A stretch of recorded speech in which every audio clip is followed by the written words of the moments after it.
Tahun 1953, di sebuah kawasan dekat Laut Arktik, cuaca sedang tidak bersahabat.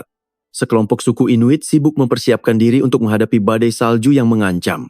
Tiba-tiba, perhatian mereka tertuju pada seorang pria yang tampak berjalan terseok-seok mendekati perkemahan mereka. Adegan kemudian membawa kita mundur 3 bulan ke belakang, tepatnya di Yellowknife.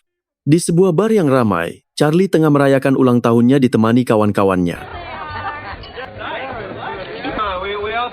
Suasana riuh rendah tiba-tiba sedikit berubah saat seorang gelandangan masuk ke dalam. Tak sengaja, Charlie berpapasan dan sempat bertatapan dengan lelaki itu saat ia sedang asyik bermain.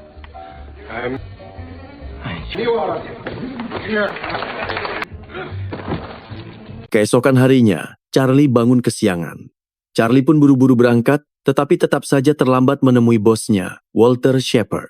Walter sedang berada bersama 2 klien mereka. Dengan nada tegas, Walter mengingatkan Charlie agar tidak mengecewakan klien yang menyewa jasa penerbangan mereka. Di sela pertemuan itu, Charlie menyampaikan keinginannya pada Walter untuk melakukan perjalanan bisnis kecil selama 2 atau 3 hari, setelah urusan pekerjaannya selesai. Setelah sedikit negosiasi, Walter akhirnya mengizinkan Charlie pergi. Dengan satu syarat, Charlie harus tetap melaporkan keberadaannya. Dan inilah awal kisah dalam film The Snow Walker yang dirilis tahun 2003. Bremen, well, sir, you have...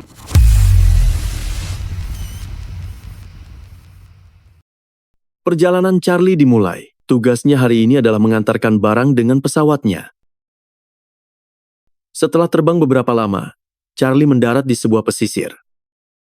Tidak jauh dari situ, sekelompok suku Inuit sedang mendirikan tenda. Mereka mendekat dan dengan ramah membantu Charlie menurunkan barang dari pesawat.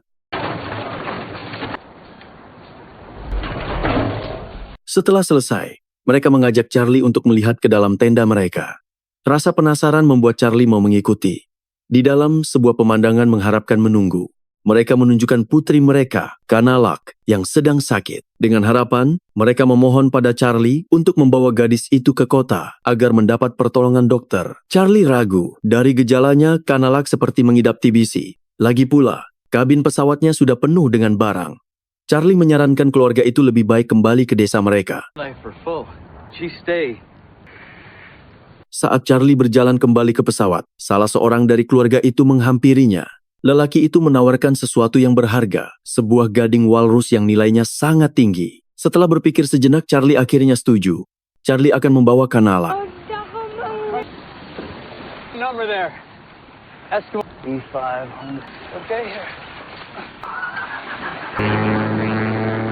Di tengah penerbangan, malapetaka datang. Mesin pesawat tiba-tiba rusak. Dengan susah payah, Charlie berjuang mengendalikan pesawat dan berhasil mendaratkannya di sebuah rawa-rawa luas. Charlie keluar dengan kepala berdarah, frustrasi melihat pesawatnya yang sekarang tak bisa terbang. Tak lama, Kanalak juga keluar. Dengan tenang, Kanalak mengambil alat pancingnya dan mulai mencari ikan. Sementara itu, Charlie sibuk memeriksa peta dan mencoba meminta tolong lewat radio. Sayangnya, radio itu juga rusak. Usahanya memperbaiki radio berakhir dengan kekecewaan. Dalam amarah, Charlie menghancurkan dan membuang alat itu. Charlie memutuskan untuk mencari pertolongan dengan berjalan kaki. Charlie meninggalkan sebagian perbekalan dan meminta Kanalak tetap di lokasi pesawat. Charlie berjanji akan mengirimkan bantuan untuk menjemputnya. Meski Kanalak ingin ikut, Charlie bersikeras pergi sendiri. Perjalanan Charlie penuh rintangan. Charlie menghadapi cuaca ekstrim, kedinginan di malam hari karena gagal menyalakan api, dan kehilangan peluru senapannya saat menyeberangi danau, sehingga senapannya menjadi tak berguna.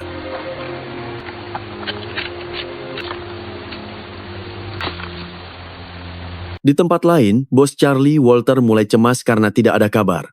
Walter mengirim 2 anak buahnya, John dan Carl, untuk mencari Charlie di daerah Teluk. Sementara itu, Charlie yang sedang tidur bermimpi buruk, membuatnya terbangun.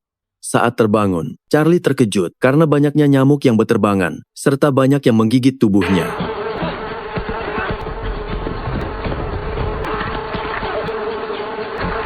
Charlie pun terjatuh dan pingsan. Saat sadar, dia terkejut mendapati dirinya dirawat oleh Kanalak. Rupanya gadis itu berhasil menemukannya. Charlie juga baru menyadari bahwa Kanalak bisa berbicara sedikit bahasa Inggris. Dalam momen penyelamatan inilah, akhirnya mereka benar-benar berkenalan.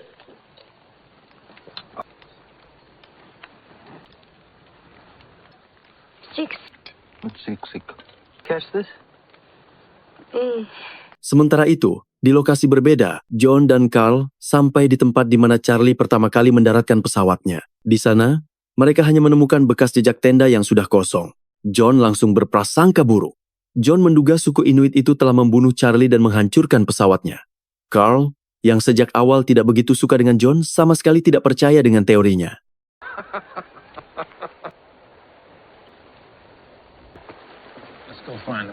Di tempat terpencil itu, Charlie dan Kanalak justru semakin dekat. Mereka saling bergantung untuk bertahan hidup. Setiap kali Charlie melihat Kanalak terserang batuk karena penyakitnya, hatinya terasa terenyuh. Imek. Charlie juga mulai memperhatikan dan belajar dari cara Kanalak berburu untuk mendapatkan makanan. Di kota, Walter semakin frustasi karena pencarian tak membuahkan hasil. Walter memerintahkan John untuk memperluas pencarian ke daerah Back River. Walter juga akhirnya menelepon ibu Charlie dan menceritakan situasi yang sebenarnya terjadi. Suatu sore, saat Charlie dan Kanalak sedang beristirahat di danau, Charlie terbangun karena mendengar tangisan. Charlie mendapati kondisi Kanalak memburuk. Wajah Charlie dipenuhi kekecewaan dan rasa tak berdaya, karena Charlie merasa tidak bisa melakukan apapun untuk menolong gadis malang itu. Di atas pesawat, John dan Carl melanjutkan pencarian di area Back River. Namun John cepat menyerah. John meyakinkan Carl bahwa kondisi alam Back River terlalu keras dan mustahil bagi Charlie untuk bertahan hidup. Carl awalnya ingin terus mencari, tetapi akhirnya menyerah setelah didesak oleh John. Carl curiga sebenarnya John tidak ingin menemukan Charlie karena kebenciannya.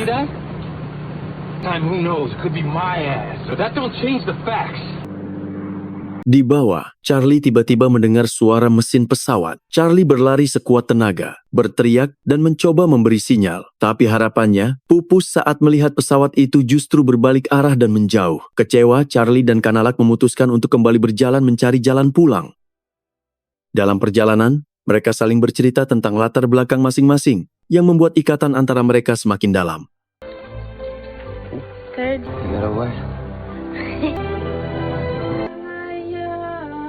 Walter akhirnya menemui Estelle dan memberitahunya bahwa pencarian selama 3 minggu telah dihentikan. Mereka menyimpulkan bahwa Charlie telah tewas. Estelle pun hancur mendengar kabar itu. Di tengah perjalanan, Charlie dan Kanalak menemukan bangkai pesawat lain. Di dalamnya ada kerangka manusia. Charlie menemukan sebuah senjata dan mengambilnya. Namun Kanalak tampak tidak nyaman. Diam-diam, Kanalak mengumpulkan jenazah itu dan membuatkannya sebuah kuburan sederhana. Kanalak meminta Charlie mengembalikan semua barang yang diambil dari bangkai pesawat. Awalnya Charlie keberatan, tetapi akhirnya menuruti permintaan Kanalak.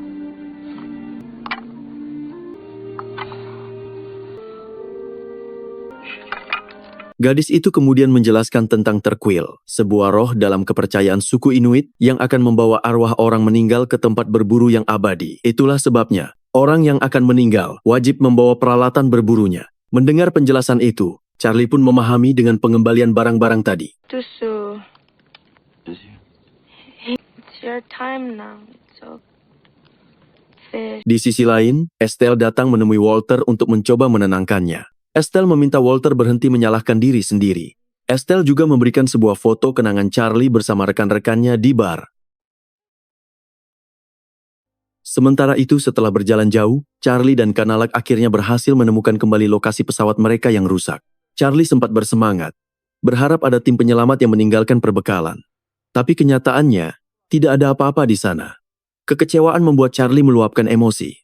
Charlie memarahi Kanalak, berkata bahwa mereka tidak punya kesempatan untuk hidup dan akan mati di tempat itu. Kanalak hanya diam, lalu mencoba menghampiri dan memberinya makanan. Tapi Charlie yang masih frustrasi memintanya pergi. Malam harinya Kanalak melakukan sebuah ritual permohonan sendirian. Charlie kembali mengalami kilas balik masa lalunya sebagai pilot tempur. Namun kali ini, dalam mimpinya Kanalak hadir dan menenangkannya. Charlie terbangun dan melihat Kanalak di sampingnya. Kanalak mengajaknya keluar, lalu membawanya berburu kawanan rusa. Berkat pengetahuan Kanalak, mereka berhasil menangkap 1 ekor.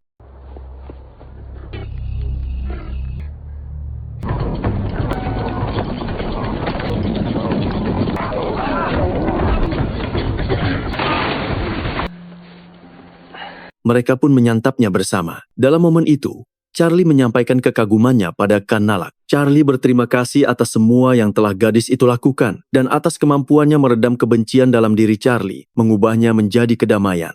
Tiba-tiba kondisi Kanalak memburuk. Demamnya tinggi dan batuknya mengeluarkan darah. Charlie segera memeluknya erat, berusaha menghangatkan dan menenangkan gadis yang telah menjadi sahabatnya di ujung dunia ini. Di suatu malam yang dingin, Kanalak bercerita pada Charlie tentang seorang gadis kecil yang dulu sering ikut berburu bersama keluarganya. Suatu hari, Terkuil datang menjemput ayah dan ibunya. Karena kekurangan makanan, kedua orang tuanya tewas, meninggalkan gadis kecil itu sendirian dalam keadaan sekarat. Kanalak memberikan darahnya untuk menyelamatkan gadis itu, sampai akhirnya bantuan datang dan mereka berdua diselamatkan. Dari cerita itu, Charlie akhirnya paham asal-usul luka di tangan Kanalak yang sering Charlie lihat. What happened? Trick. Keesokan harinya, mereka kembali melanjutkan perjalanan. Musim salju mulai tiba, namun Charlie dan Kanalak terus berjalan menuju kota.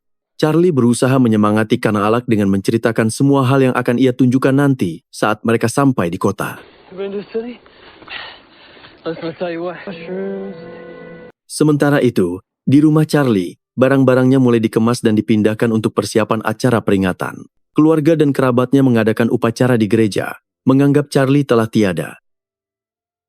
Di tengah tundra yang luas, kondisi Kanalak semakin memburuk. Kali ini Kanalak sudah tidak lagi mampu berjalan. Their silvered wings, sun split cloud, and so chased the shouting wind along. Pada suatu malam, keadaannya tampak sangat parah. Charlie berusaha merawatnya sebaik mungkin, tetapi Kanalak seolah merasakan bahwa waktunya hampir habis. Dengan lemah, Kanalak mengucapkan terima kasih pada Charlie yang telah berjuang menyelamatkannya. Charlie merasa sangat sedih, dan dengan hati berat Kanalak mengusap air mata Charlie dan mengucapkan selamat tinggal. Keesokan paginya, Charlie terbangun dan mendapati Kanalak tidak ada di sampingnya. Charlie melihat jejak kaki menuju keluar tenda dan segera mengikutinya. Jejak itu berhenti di suatu tempat, tetapi Kanalak tidak ditemukan di sana. Charlie lalu melihat seekor burung hantu putih terbang perlahan. Dengan perasaan kehilangan yang mendalam, Charlie kembali ke tenda dan membangun sebuah makam kecil untuk Kanalak.